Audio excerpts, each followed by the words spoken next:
تازه خبر: د کابل کندهار پر لویه لاره یو ترافیکي پیښه کې 18 کسانو ته مرګ ژوبله اوښتې ده. سلام، وخت مو پخیر. په امو کې د نن ورځې تازه خبر ته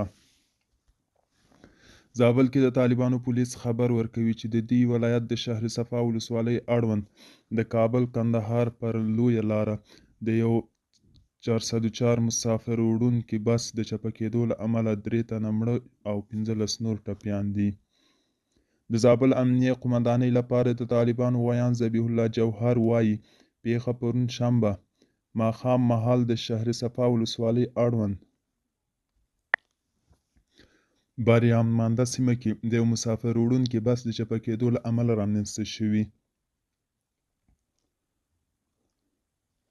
جوهر زیاتوي په دې ترافیکي پیښه کې یو میرمن او 2 نارینه مړه او د ښځو او ماشومانو په ګډون 15 تنه نور ټپیان شوي دي چې ټول د زابل ولایتي روغتون ته انتقال شوي دي.